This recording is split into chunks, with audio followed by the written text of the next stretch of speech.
Au nom du Père et du Fils et du Saint-Esprit. Amen. Frères et sœurs bien-aimés, nous voici au début du carême qui a commencé depuis mercredi dernier avec les cendres. Nous entrons dans un temps de conversion et de retour à Dieu. Les lectures de ce premier dimanche de carême nous invitent à réfléchir sur la fidélité à Dieu, sur la foi qui sauve et sur la victoire sur les tentations. Dans la première lecture tirée du livre du Deutéronome, Moïse rappelle au peuple d'Israël l'importance de se souvenir des bienfaits de Dieu. Ce passage, chers frères et sœurs, nous enseigne que la foi n'est pas seulement un assentiment intellectuel, mais une réponse reconnaissant à l'action de Dieu dans nos vies. Nous sommes invités en ce premier dimanche à nous interroger. Avons-nous conscience de ce que Dieu a accompli pour nous? Avons-nous conscience de ce qu'il opère tous les jours dans nos vies? Rendons-nous grâce pour ces bénédictions. La mémoire des œuvres de Dieu est le fondement essentiel pour affronter les épreuves de la vie.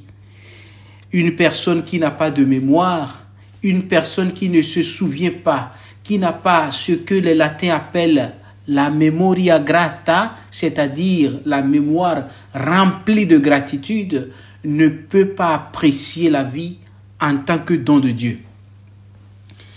Dans la deuxième lecture, chers frères et sœurs, Saint Paul apôtre nous rappelle que le salut est accessible à tous ceux qui croient en Jésus-Christ et confessent son nom. Il ne s'agit pas seulement d'une foi extérieure, mais d'une foi vécue avec le cœur et exprimée par nos actes. Le carême est un temps pour raviver justement cette foi.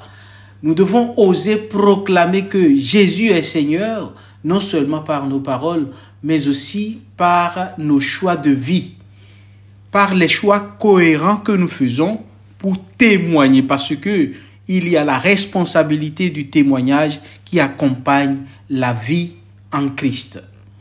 C'est en mettant notre confiance en lui que nous trouvons la vraie liberté pour pouvoir faire des choix qui glorifient son nom. La liturgie de ce premier dimanche de carême nous propose un texte de l'Évangile qui nous plonge dans un moment clé du ministère de Jésus, son affrontement direct avec le diable après 40 jours de jeûne et de prière. Ce récit illustre non seulement la victoire du Christ sur la tentation, mais nous offre aussi un modèle pour résister aux épreuves et aux séductions du mal. Jésus vient d'être baptisé et reçoit l'onction divine pour sa mission. Pourtant, c'est dans la solitude du désert qu'il doit d'abord affronter l'épreuve. Ce détail nous enseigne que la proximité avec Dieu ne nous exempte pas des combats spirituels. Au contraire, elle les intensifie parfois. Le diable tente Jésus à 3 reprises et chacune de ces épreuves représente un aspect fondamental de la condition humaine. Premièrement, la tentation du pain. Satan suggère à Jésus d'utiliser son pouvoir divin pour satisfaire sa faim. Mais Jésus répond avec la parole de Dieu. L'homme ne vivra pas seulement de pain. Il nous rappelle ainsi que l'homme ne peut se limiter à ses besoins matériels, mais qu'il a une faim plus profonde, celle de Dieu.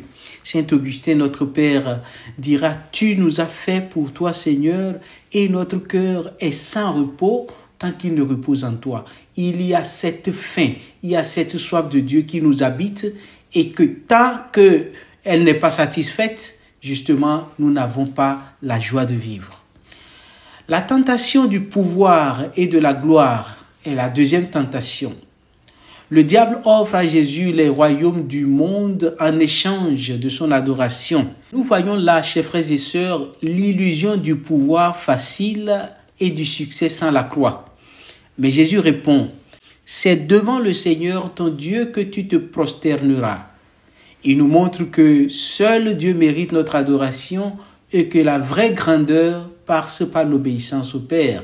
Comme troisième tentation, le diable propose à Jésus de se jeter du haut du temple. Satan pousse Jésus donc à tester Dieu en se jetant dans le vide, citant même les Écritures pour le convaincre.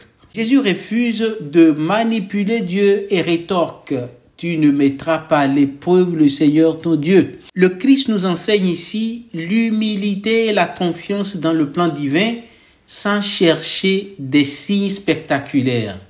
Quelquefois, nous sommes pris par ce désir effréné de voir des signes spectaculaires, ce qui fait que beaucoup de personnes courent derrière les miracles pour se faire fourvoyer par Satan. De ce qui précède, chers frères et sœurs, nous voyons que à chaque tentation, Jésus répond par l'Écriture, nous montrant ainsi la puissance de la parole de Dieu face au mal.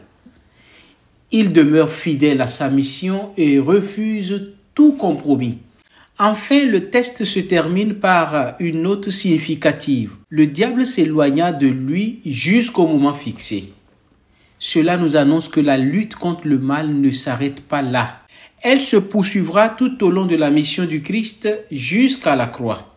Chers frères et sœurs, l'évangile de ce premier dimanche de Pâques nous invite à suivre l'exemple de Jésus. Face aux tentations matérielles, nous devons nous rappeler que seule la parole de Dieu nourrit pleinement notre âme. Devant l'attrait du pouvoir, nous sommes appelés à l'humilité, à la fidélité à Dieu. Et face à l'envie de tester Dieu, nous devons choisir la confiance et l'abandon à sa volonté. En somme, les 3 lectures de ce dimanche tracent un chemin pour le carême. De la première lecture, nous pouvons retenir qu'il nous faut garder mémoire des bienfaits de Dieu. La deuxième lecture nous rappelle que notre foi doit être affermie en proclamant Jésus comme Seigneur, le confesser pour notre salut. Et enfin, l'Évangile nous exhorte à suivre l'exemple de Christ en résistant aux tentations. Que ce temps de purification nous aide à approfondir notre relation avec Dieu et à marcher avec confiance vers Pâques. Amen. Au nom du Père et du Fils et du Saint-Esprit. Amen.